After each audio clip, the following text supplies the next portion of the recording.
Les recuerdo, por favor, compañeritos, para todos aquellos de ustedes que de pronto no hayan entregado todavía las guías de la actividad 1, la fecha máxima de entrega de las guías de la actividad 1 era hasta el viernes de la semana pasada. Les estoy dando un plazo de entrega de esta semana. Por supuesto, cualquier actividad que me entreguen durante esta semana será evaluada con una nota máxima de 3.2 y ya la próxima semana ya no recibiré más actividades y daré como perdida la actividad para todos aquellos que no me hayan presentado el trabajo. ¿Listo? Voy a presentarles entonces mi pantalla y pues les presento aquí la guía de biología. Esta es la guía 2. Igualmente, pues aquí aparece la asignatura y aparece la fecha de entrega, 19 de marzo de 2021. Si ustedes miran en su calendario, 19 de marzo es el viernes de la próxima semana. Es decir, que ustedes tuvieron todo el espacio desde el 8 de marzo hasta el 19 de marzo para desarrollar estas guías. ¿Cuál es el tema de esta guía de biología? El tema de esta guía es mecanismos de reproducción en bacterias, algas y plantas. ¿Qué información van a encontrar en la guía? Pues van a encontrar información respecto a cómo se reproducen las bacterias, respecto a cómo es el proceso de reproducción en bacterias, en un mecanismo que ellas utilizan que se llama la fisión binaria. Muestra cómo de un solo organismo puede de forma sexual dividirse la información genética y producir dos individuos exactamente iguales a la madre. Entonces esto es un tipo de reproducción asexual. Aquí se explica el proceso, cómo inicia y cómo da fin al proceso. Pueden ver mi pantalla, ¿cierto que sí? Sí, profe. Gracias. Sí, señor. Entonces se explica paso a paso qué es lo que ocurre en cada uno de los pasos y aquí se representa de forma gráfica qué es lo que ocurre en cada uno de los pasos. Aquí se habla un poquitico respecto al intercambio de información genética, que es algo que se podría considerar un poquitico parecido a lo que viene a ser la reproducción sexual, pero no es reproducción sexual como tal, sino que son mecanismos que utilizan las bacterias para transmitir información entre diferentes individuos. Ahí pues se comparte información mediante mecanismos de conjugación. La conjugación es cuando una bacteria tiene un elemento de ADN o de información genética adicional, y a ese elemento se le denomina un plásmido. Entonces, cuando una bacteria que tiene un plásmido se encuentra con una bacteria que no tiene un plásmido, ellas se comunican. Esta bacteria que tiene el plásmido lo que hace es que duplica la información genética de ese plásmido y le pasa una copia a esta que no tiene el plásmido, de tal manera que los dos quedan ahora con plásmidos con información genética adicional a la que se encuentra en el nucleoide de una bacteria. ¿Listo? ¿Por qué es importante esto? Pues el plásmido tiene información genética también. En muchos casos de muchas bacterias, el plásmido tiene información genética para resistir antibióticos. Entonces hay bacterias que son patógenas, que causan enfermedades, que tienen información genética aquí respecto a cómo salvarse de un medicamento que la va a matar. Y lo que hace ella es un acto muy generoso, podríamos decir en términos humanos, comparte esa información con las otras bacterias. Y esto hace que cada vez haya más bacterias que tienen inmunidad a diferentes antibióticos. ¿Listo? Otras formas de pronto de transmisión de información genética es la transducción mediada por virus. A veces algunos virus mmm, se, pues estos son bacteriófagos como tal, que son algunos virus de bacterias. Lo que hacen es que toman información genética de una bacteria, se reproducen ahí adentro, matan a la bacteria, pero en algunos casos algunos de los virus insertan la información genética de la bacteria que acaban de matar y esa información genética se vincula a la información genética que tiene la bacteria como tal y esta bacteria ahora tiene una información genética adicional, es decir, tiene la suya propia, la que ella tenía, pero adicional a ella tiene información genética de una bacteria completamente diferente, incluso en algunos casos puede ser una especie totalmente diferente. Y en el caso pues de que la bacteria sobreviva, pues esa información se va a quedar con ella y va a tener características adicionales. Bueno, entonces eso es como que adquiere superpoderes en algunos casos en bacterias y pues en otros casos adquiere información genética que puede ser dañina para ella misma. Hay otro tipo de formas de adquirir información genética como la transformación, pues aquí se explica, en el ambiente a veces hay fragmentos de ADN que entran a la bacteria y se vinculan al ADN de la bacteria, eso también puede ocurrir. Para bacterias pues existen esos tipos de reproducción y estos tipos de intercambio de información genética como tal. En algas hay ciclos de divisiones, aquí aparece la división celular asexual, las esporas sexuales, la reproducción sexual en algas. Eh, hay un ciclo que es combinado, un ciclo que se llama, pues hay un ciclo haploide y un ciclo diploide, que tiene que ver con la cantidad de copias de ADN que tiene la, el alga como tal. Entonces aquí se especifica un poquitico lo que se explica acá arriba de cómo es ese ciclo.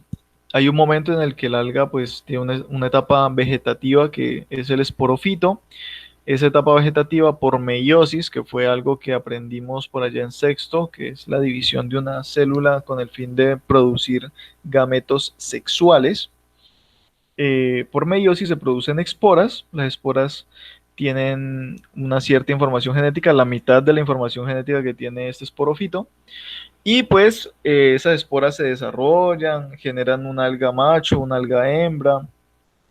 Esas algas macho y hembra producen por mitosis unos gametos sexuales y esos gametos sexuales pues cuando se fusionan dan lugar a un cigoto y ese cigoto da lugar a un esporofito. Entonces es algo muy parecido a lo que ocurre en plantas, pues tiene cierta relación con lo que ocurre también en animales. Sin embargo, pues el proceso es un poco diferente, ¿no? Porque en animales uno no esperaría, por ejemplo, que las esporas, pues bueno, que los espermatozoides que uno produce o los óvulos que producen las mujeres dieran lugar a un organismo completo que tenga una característica de un tipo de otro tipo. ¿Listo? En cambio, pues en este caso sí, se producen pequeñas algas que serán productoras de gametos sexuales masculinos y femeninos. Es como si el alga produjera, por así decirlo, por poner una analogía un poco extrema, produjera testículos externos a ella y ovarios externos a ella. Y de esos testículos externos se producirían espermatozoides externos y de esos ovarios externos se producirían óvulos externos. Eso es por poner una analogía, ¿no? No es lo que está pasando, pero es una analogía respecto a lo que ahí ocurre. Y en plantas, pues en plantas también se habla un poquitico de la parte de la reproducción sexual que tiene que ver con las flores, donde hay gametos sexuales femeninos y gametos sexuales masculinos, y pues el proceso de producción de semillas y producción de fruto. Siendo la semilla ¿el qué? El cigoto, el embrión, por así decirlo. Bueno, la semilla se compone de varias partes, pero entre ellas el embrión. Y pues el embrión a partir del cual se vuelve a producir una nueva planta. Bueno, entonces eso sería la parte de la reproducción sexual. Y aquí en la guía se explica un poquitico la parte de la reproducción asexual también. Hay diferentes mecanismos de reproducción asexual como la esporulación, la gemación, la propagación y la apomixis. Y aquí les menciono algunos tipos de reproducción asexual en plantas adicionales. Aquí le explico unos, pero aquí en el dibujo le explico otros diferentes. Por ejemplo, la reproducción asexual por tubérculos, por bulbos, por rizomas, por estolones, por esquejes. Entonces, como ustedes verán, las plantas tienen muchísimos mecanismos para reproducirse. Algunos de ellos, como la reproducción sexual, incluye el intercambio de información genética, la mezcla de información genética entre gametos sexuales masculinos y gametos sexuales femeninos. Pero las plantas también tienen la capacidad de reproducirse de forma asexual, por lo tanto pueden producir muchos individuos sin necesidad de tener pues una mezcla de información genética entre gametos masculinos y femeninos. Esta es pues la información de la guía de biología. Y aquí está la actividad. La actividad se compone de 3 preguntas, siendo la pregunta número 3 el quiz de biología. La pregunta número 1 es: realice un mapa conceptual con el cual explique cómo es la reproducción en bacterias, algas y plantas e incluya las características que tiene cada tipo de reproducción. Aquí usted va a hacer un mapa conceptual en el que va a colocar como subordinado los diferentes tipos de reproducción que se mencionan en la guía, y usted va a explicar cuáles son las características de cada tipo de reproducción. Por favor, el trabajo que sea suyo, no quiero que me encuentre con mapas conceptuales que ustedes están sacando de internet y los están copiando en el cuaderno.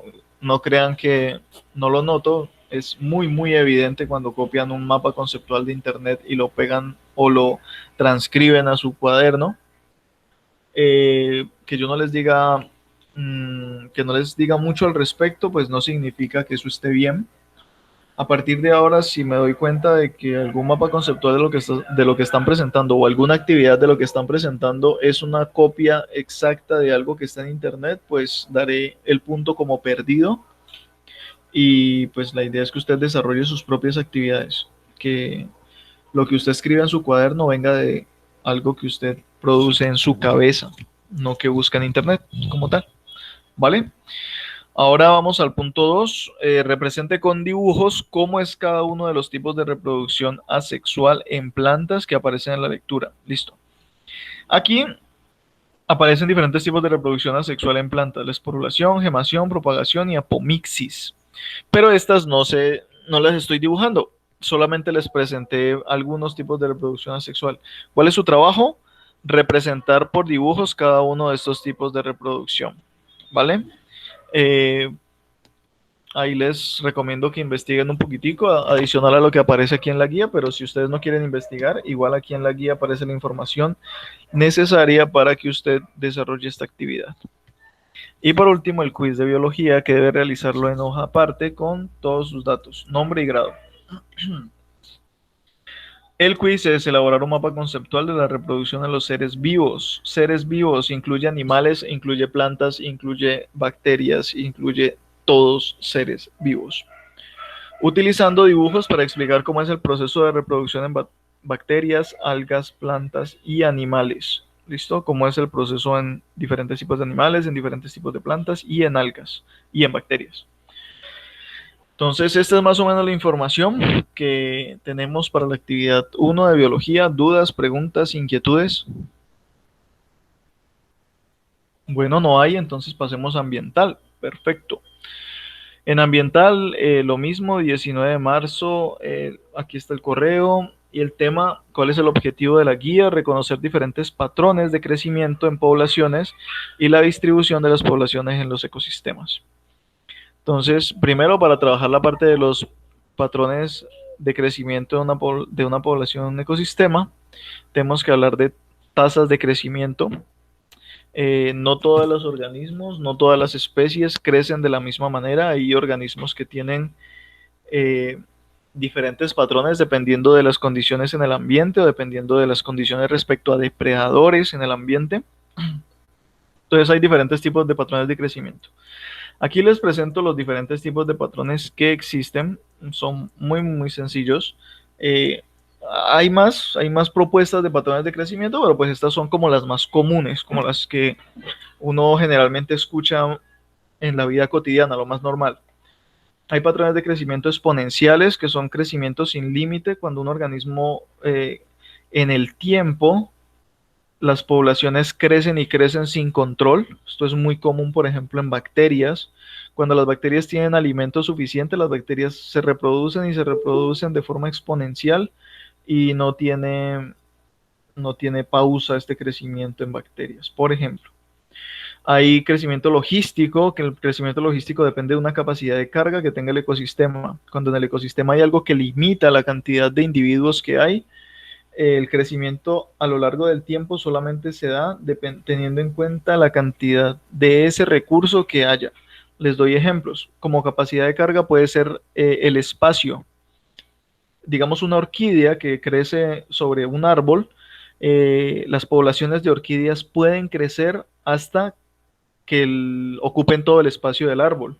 Si todo el espacio del árbol se ocupa, pues no puede haber más orquídeas, porque ¿de dónde se va a prender la orquídea, cierto? Entonces, esa es como la capacidad de carga en ese caso. Otro caso, un león, bueno, una población de leones, puede crecer teniendo en cuenta la cantidad de presas que hay en su ambiente. Si hay una cantidad de presas determinada y el león se consume una alta cantidad de esas presas, pues no va a poder crecer más allá porque no hay suficiente comida para alimentar a toda la población. Entonces eso también limita la capacidad de carga, el crecimiento logístico. Bueno, en el caso del león es un poco más de depredador y presa, pero pues bueno, tiene una cierta relación en cuanto a la capacidad de carga en el ecosistema. El de la orquídea es mucho mejor. Patrones de crecimiento temporalmente controlados es cuando una población en un tiempo, en una temporada específica, solamente en un tiempo y con unas características ambientales particulares, aumenta sus poblaciones a niveles muy, muy altos, pero después de que pasa ese momento histórico, vuelven a bajar las poblaciones. Esto es muy común, por ejemplo, en los océanos, cuando las temporadas de lluvia llegan a las montañas, bajan muchísimos recursos, muchísimos nutrientes desde la montaña hasta el océano. Y cuando pasa esto, o sea, cuando hay este tipo de temporadas de lluvia, pues llega mucha comida al océano.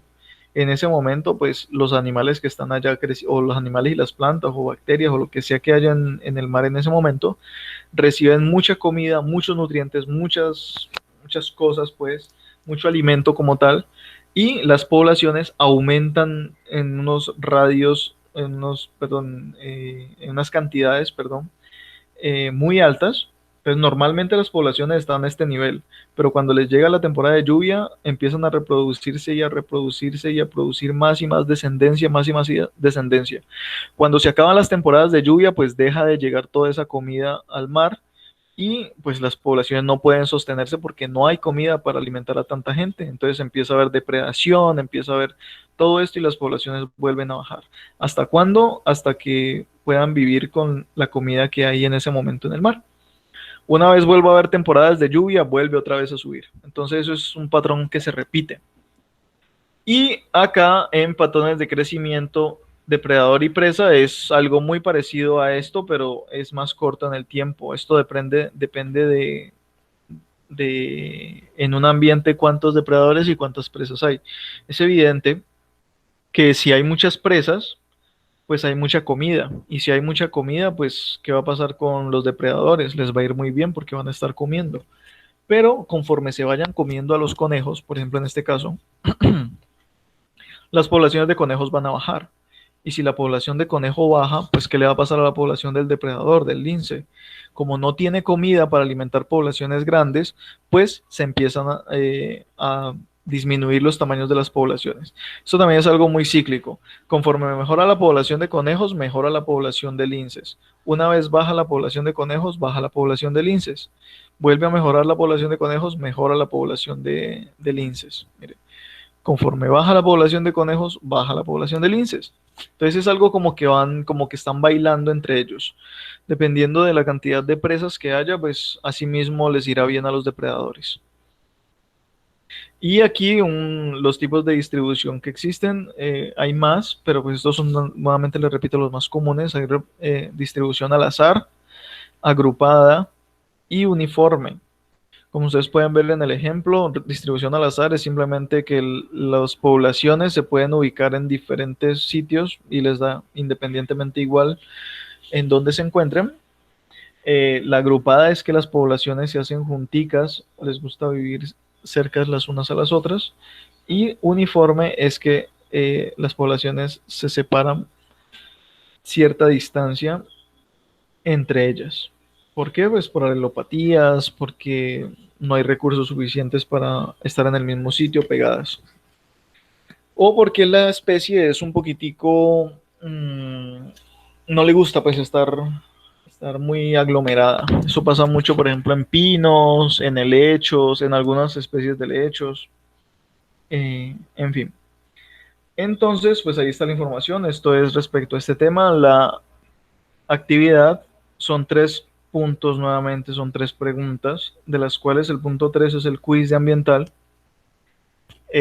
¿Cuál es el punto 1? Elabore un resumen de la lectura con el cual explique qué son los patrones de crecimiento y distribución en las poblaciones de los ecosistemas. Simplemente un resumen de la lectura.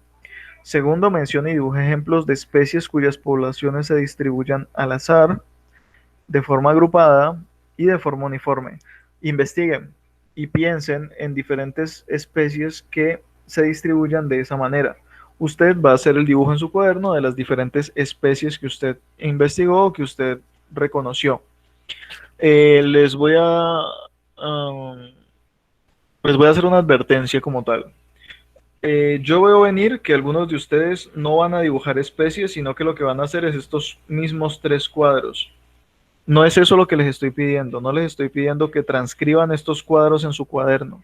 Lo que les estoy pidiendo es que busquen organismos, bien sean plantas, animales o bacterias, que en su vida cotidiana se distribuyan de alguna de estas de las 3 maneras. Necesito dibujos de este tipo de distribución en organismos, de este tipo de distribución en organismos y de este tipo de distribución en organismos, de los 3 tipos, ¿vale?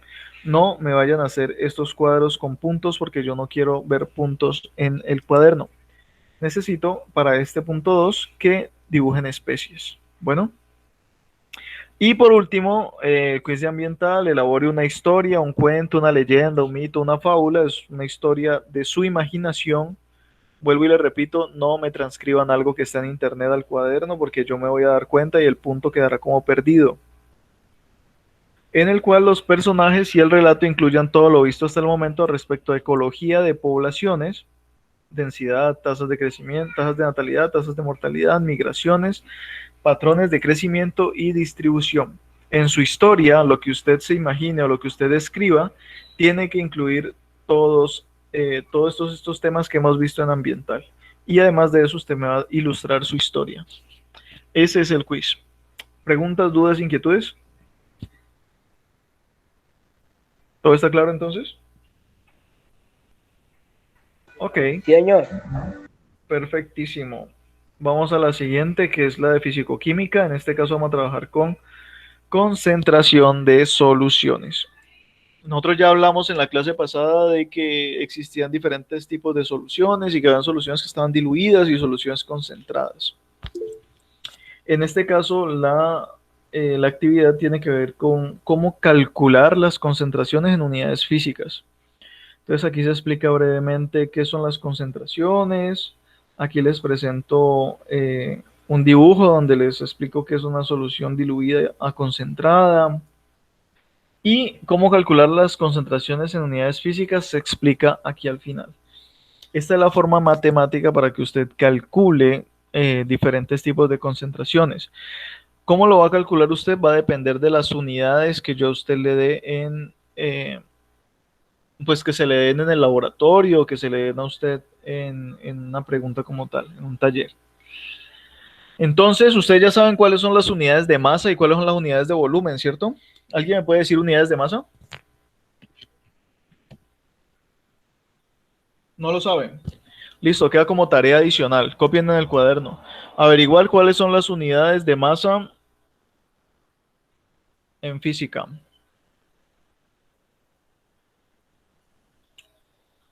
¿Listo? Ok. Si no saben cuáles son las unidades de masa, saben cuáles son las unidades de volumen, ¿cierto? ¿No lo saben? Listo, otra pregunta en el cuaderno. Investigue cuáles son las unidades de volumen, cuáles son las unidades químicas de volumen.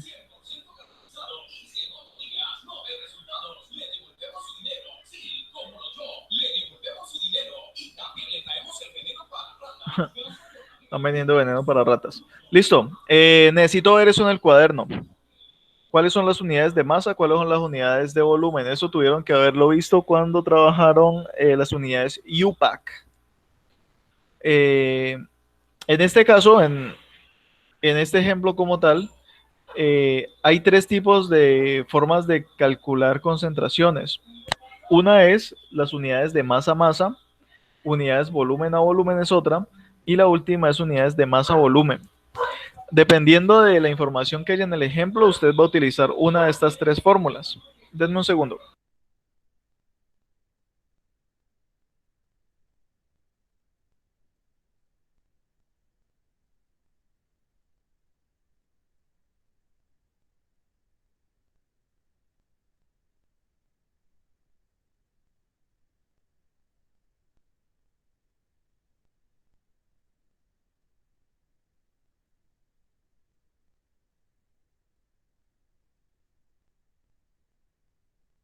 Listo, perfecto. Buenas, esta no es mi clase, no sé de qué habla, entonces vengo a decirles que le mando un saludo a todos y que la pasen bien. Orr Smith. ¿Quién es Orr Smith? ¿A quién le habrán No, pasado pues yo ni sé. ustedes? ¿A Yo no. alguno? Bueno, alguien le pasó el enlace a este muchacho, este buen muchacho. Eh, listo. Respecto a unidades de masa, bueno, vamos a ver cómo se calcula la concentración en unidades de masa. Sencillo, una de las unidades que se utiliza para medir la masa de una sustancia son los gramos. Es una de las unidades de masa que tenemos nosotros en química, que utilizamos nosotros en química. ¿Cómo se calcula entonces la concentración? Pues la fórmula dice que tenemos que mirar cuál es la cantidad de soluto que tiene una solución, los gramos totales de la solución. Entonces dividimos la cantidad de los gramos del soluto entre los gramos de la solución y al resultado de esto lo multiplicamos por 100. El resultado va a ser un porcentaje de masa a masa. ¿Listo? Entre más cercano sea el número a 100, significa que la sustancia está más concentrada. Entre más cercano sea el número a 0, significa que la sustancia está más diluida. ¿Listo? De esa manera usted puede saber en cuanto a la masa de la sustancia, eh, qué sustancia está más concentrada que la otra. ¿Listo? En casos, por ejemplo, como la sal de mesa, usted no puede saber por el color, porque usted le puede echar a eso 2 cucharadas de sal a un vaso con agua y usted no se da cuenta porque la sal no tiene color. Entonces usted no podría darse cuenta por el color de la concentración. Pero si usted calcula, si usted hace el cálculo matemático, podría saber en unidades de masa, qué tipo de solución está más concentrada que la otra. En unidades de volumen a volumen, es básicamente esta misma fórmula, simplemente usted calcula el volumen en mililitros, que mililitros es otra de las unidades de volumen que tiene una sustancia. Los mililitros del soluto, divide esto entre los mililitros de la solución completa, el resultado que le dé lo multiplica por 100 y eso les va a dar la concentración volumen a volumen de una sustancia. Nuevamente, entre más cercano sea el valor a 1, perdón, a 1 no, a 100, va a ser más concentrada la sustancia. Entre más cercano sea a 0, va a ser menos concentrada. ¿Listo? Y aquí unidades de masa o volumen, lo mismo, aquí simplemente se calcula teniendo en cuenta la masa en gramos del soluto dividido entre el volumen en mililitros de la solución. Y eso lo multiplica por 1000.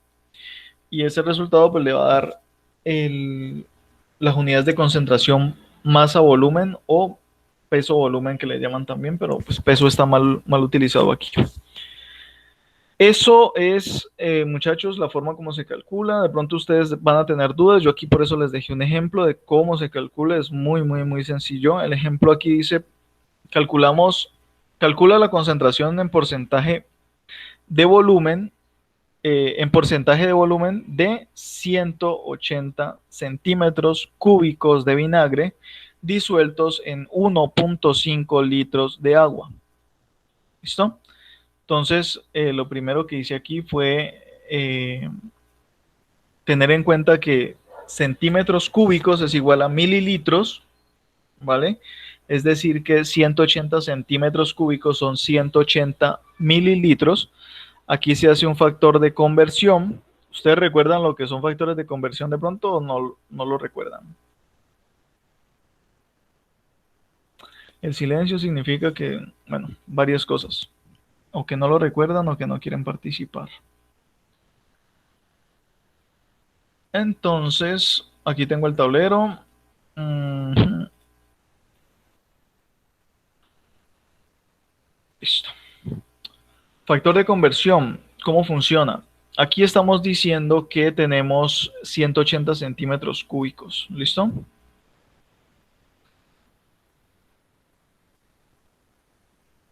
Pueden ver el tablero, ¿cierto? Bueno, al menos eso sí pueden respondérmelo, muchachos. Sí, ¿Pueden ver el señor. tablero? Sí, señor, sí, señor. Sí, Gracias. señor.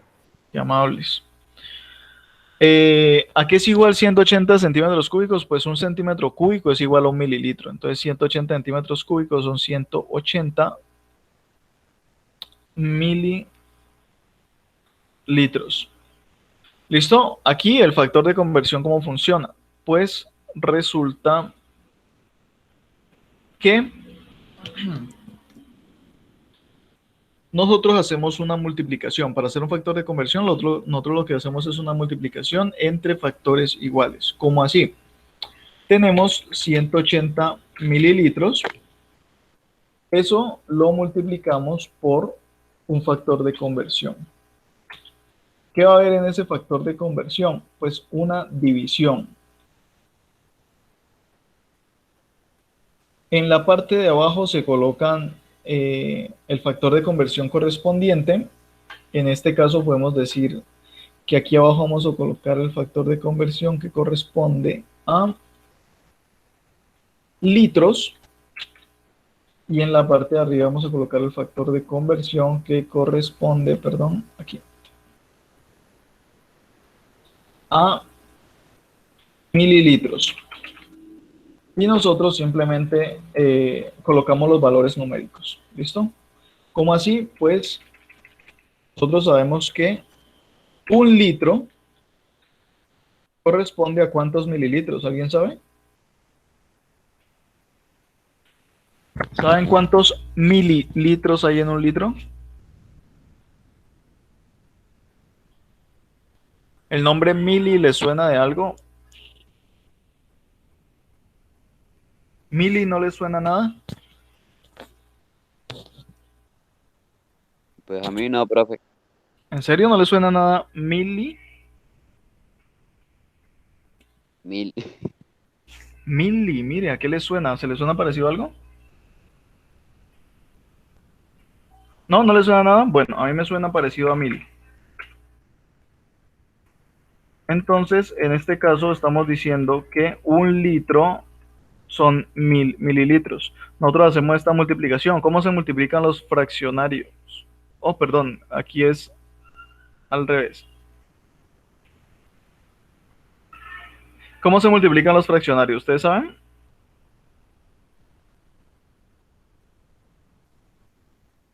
¿No saben cómo se multiplican los fraccionarios? Esto es de matemáticas. En X, ¿no, profe? En X. ¿El de arriba con el de abajo y el de abajo con el de arriba? Sí, señor. Aquí tengan en cuenta que cualquier número entero siempre va a tener un número 1 en la parte de abajo, porque cualquier número dividido entre 1 pues da el mismo número. ¿Saben cómo se multiplican los fraccionarios? Esto es un tema de entre tercero y cuarto de primaria. Sí, señor. ¿No saben? Sí. Ok, les explico. Los fraccionarios se multiplican entre ellos. El número de arriba se multiplica con el número de arriba y el número de abajo se multiplica con el número de abajo. Simplemente es eso. Entonces, 180 multiplicado por 1, ¿cuánto es? 180. 180. Mililitros sobre mililitros se cancelan y queda el valor en litros, ¿cierto? Acá arriba quedan litros. Eso dividido entre 1 por 1000, ¿cuánto da? 1000, profe. 1000. 1, 2, 3. Aquí ya no ponemos unidades porque las unidades se cancelaron aquí. Esta se canceló con esta. Las unidades de arriba se cancelan con las unidades de abajo. Ahora, ¿Qué tipo de operación matemática es esta? Una Un fracción. fraccionario. Ajá, sí, un fraccionario, ¿qué tipo de operación matemática es? ¿Es una suma? ¿Es una resta? ¿Es una multiplicación? ¿Es una división? División. Es una división, muy bien. Y esto da un resultado. 180 dividido entre 1000, ¿cuánto les da?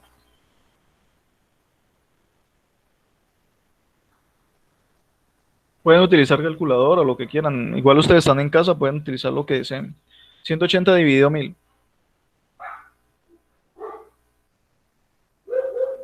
0,18, profe. 0,18 litros. ¿Por qué litros? Porque es la unidad que se mantiene. Listo, esta es la respuesta. Esto es básicamente por qué nosotros aquí estamos diciendo 180 centímetros cúbicos y acá en la guía aparece 0,18 litros. Es esta la operación matemática que se hace para que nosotros sepamos cuál es el volumen en litros. ¿Por qué es importante esto? Pues básicamente porque la solución nos la están dando disuelta en litros. Podríamos haber hecho también el caso contrario, en lugar de hablar de litros, hablar de mililitros o de centímetros cúbicos, claro que así, como ustedes quisieran, sino que en este caso el ejemplo lo hice aquí con litros como tal. ¿Cuál es el volumen de la solución? Pues simple, se suma el volumen del soluto con el volumen del disolvente, en este caso, eh, pues el disolvente es el agua como tal. En este caso en particular, nosotros tenemos soluto y solvente aparte, o sea que los vamos a mezclar. ¿Para qué? Para hallar el volumen total. ¿Por qué necesito el volumen de la solución? Pues porque en la fórmula siempre me están pidiendo el volumen de la solución. Es una parte importantísima de la fórmula. Aquí ya sabemos que el volumen de la solución, o sea, la mezcla de vinagre con agua que usted está haciendo, la mezcla de esos dos va a tener un volumen de 1,68 litros. No va a tener 1,5 litros, va a tener más. Va a tener 1,68 litros. Y ya con eso nosotros podemos calcular tranquilamente. ¿Cuál es el volumen del soluto? Pues ¿quién es el que se disuelve? El que se disuelve es el vinagre. Entonces el volumen del soluto es 0,18. ¿Cuál es el volumen de la solución? Pues fue lo que usted sumó, ¿no? Aquí usted sumó el disolvente con el soluto y dio 1,68. Usted divide estos dos y al resultado lo multiplica por 100 y eso le da un valor de 10,7%. Esto en porcentaje volumen a volumen. ¿Listo? Entonces, como para que vean cómo es que se realizan. Es muy, muy, muy sencillo, no es demasiado complejo, es simplemente matemáticas. Si ustedes trabajan bien las matemáticas, esto no les va a generar mayor inconveniente. Pero veo que no lo manejan bien, entonces les recomiendo que se pongan las pilas con eso. Trabajar la parte matemática, comprender todo este tipo de cosas que suceden, factores de conversión, lo que son cómo se multiplican y cómo se dividen los fraccionarios. Todo esto es importante también y lo van a necesitar muchísimo cuando estén en décimo y cuando estén en 11. Para aquellos de ustedes que de pronto se están durmiendo mucho en este tema. Y me preocupan principalmente aquellos de ustedes que en este momento están aquí, pero en realidad no están aquí. Entonces, ¿cuál es la actividad? Bastante simple. La primera es, ¿cuál será el porcentaje masa a masa de una solución salina de 350 gramos? Aquí ya le estoy diciendo la solución, la masa de la solución. No le estoy hablando de la masa del solvente ni del soluto, ya le estoy diciendo cuál es la masa de la solución. La solución tiene una masa de esto de 350 gramos y tiene 16 gramos de cloruro de sodio. ¿Cuál es el porcentaje volumen a volumen de una solución salina de 36 mililitros? Aquí ya le estoy diciendo cuál es el volumen de la solución, que contiene 0,15 mililitros de cloruro de sodio. Entonces aquí ya le estoy dando el volumen de solución y de la del soluto. Y lo mismo acá, cuál es el porcentaje de masa a volumen de una solución salina de 400 mililitros que tiene 35 gramos de cloruro de sodio. El punto 4 es el quiz. El quiz es que usted haga un experimento en casa prácticamente y con base en el experimento usted va a resolver unos puntos. ¿Cuál es el experimento? Pues que usted, usted por supuesto esto lo va a hacer en una hoja aparte con su nombre y su grado. Tiene que preparar 3 soluciones con frutiño. ¿Qué es frutiño? De pronto, si hay alguien aquí que no lo conozca, es un refresco en polvo que le venden a usted una bolsita. Usted la mezcla con agua y eso le da un refresco que tiene unos niveles de tartracina importantes, una cosa que produce cáncer en el estómago. Bueno, pero en todo caso es muy útil para este tipo de experimentos. Como bebida es algo dañino, pero pues como herramienta para experimentar es muy útil. Listo, prepare 3 soluciones de frutiño en casa. La primera solución va a tener una cucharada en un vaso con agua. La segunda solución va a tener 2 cucharadas en un vaso con agua y la tercera va a tener 3 cucharadas en un vaso con agua. Usted va a tener esas 3 soluciones, las va a mezclar muy bien, va a mirar qué color toma y pues va a tomar datos en su cuaderno. Con base en eso, usted va a responder lo siguiente. A. ¿Qué solución está más concentrada y qué solución está más diluida? Esa es la primera pregunta. B. Si cada cucharada tiene una masa de 19 gramos y cada vaso con agua un volumen de 45 mililitros, aquí estamos haciendo una presunción, ¿no? Esto es todo presunción. Evidentemente, lo que usted tome en su cuchara o lo que tenga en su vaso puede diferir mucho de esto que está aquí, pero pues aquí le estoy haciendo una presunción para que usted calcule. Entonces, con base en esta información, calcule cuál es la concentración de cada una de las soluciones. ¿Qué tipo de concentración? No sé. Con esta información usted solo puede hacer un tipo de cálculo volumen a volumen. Ve, un tipo de cálculo de concentración física, perdón. No es volumen a volumen, de una vez se lo descarto. Ustedes mirarán cuál es el tipo de cálculo que pueden desarrollar y con base en eso harán su cálculo, ¿vale? Y tercero, dibuje y explique sus resultados con base en la información obtenida en los puntos A y B. Aquí necesito que usted me dibuje los 3 vasitos y debajo de cada uno de los dibujos me coloque la concentración de cada uno de los vasos. ¿Listo? Esa es la actividad de la guía de fisicoquímica y esto es lo que ustedes tienen que hacer en el quiz. Por favor, les recomiendo, porque ya me pasó el año pasado.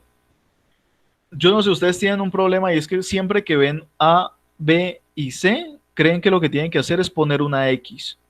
Y el año pasado me pasaba mucho que les colocaba actividades con puntos A, B y C, y lo que hacían era que le colocaban una X a B, una X a C o una X a A. Y con eso creían que ya habían resuelto la actividad. No están leyendo la guía, bueno, no estaban leyendo la guía en ese momento, y pues eso dio lugar a pues algunas pérdidas interesantes. A ustedes les recomiendo que lean bien esto y pues si tienen dudas, este es el momento. ¿Hay dudas, hay inquietudes, hay preguntas respecto a esto? No, señor. ¿Todo está claro entonces? Vale. Si ustedes lo dicen, cerramos ciencias entonces y vamos a ética. En la parte de ética, el tema es bastante sencillo, respeto a las diferencias. Es una pequeña lectura respecto a lo que tiene que ver con respetar las características diferentes que tenemos en nuestro entorno, principalmente enfocándonos en, en esta parte de la tolerancia y de la empatía como tal. En este caso vamos a centrarnos un poco en la empatía. Entonces, hay información respecto a los diferentes tipos de empatías, a la empatía en psicología, en una empatía como valor, como asertividad y la empatía en relación a la simpatía. Entonces simplemente se presenta esa información. La idea es que ustedes lean y hagan un resumen de la lectura previo a realizar la actividad, resumen corto en su cuaderno, y de ahí sí realicen la actividad que tiene 2 puntos. ¿Listo? El primer punto, en algún momento de su vida ha utilizado apodos para referirse a sus compañeros de forma peyorativa. ¿Qué es peyorativa? Es como de forma humillante. ¿Listo? En caso de que usted se haya referido a alguno de sus compañeros de esta forma, de forma humillante, ¿por qué lo hizo? O sea, ¿cuál es la razón que lo llevó a tomar esa decisión? ¿Y qué crees que puede sentir el otro ante esto? ¿Qué crees que puede sentir otra persona cuando pues usted se refiere a esa otra persona de forma humillante o peyorativa? ¿Listo? Eso es el primer punto, algo bastante sencillo con base en la lectura. Y el segundo punto es el quiz de ética. También lo realiza en hojas aparte con nombre y grado. La idea es que usted elabore una caricatura de al menos 2 páginas donde se presente una situación de relaciones fraternas y de respeto a la diferencia. Usted va a crear una caricatura y en su caricatura la situación que va a ocurrir eh, va a tener que, como tema, las relaciones fraternas, las relaciones con los demás y el respeto a la diferencia. Usted decide qué sucede en su caricatura, qué situación se le ocurre, qué situación negativa cree que o positiva cree que puede presentar y una pequeña conclusión dentro de su caricatura. Esa es la actividad para ética. 2 preguntas. ¿Dudas, inquietudes? ¿Está claro lo que hay que hacer? Sí, profesor.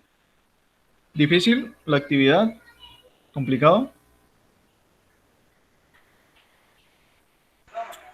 Bueno, el silencio me indica que no hay problemas.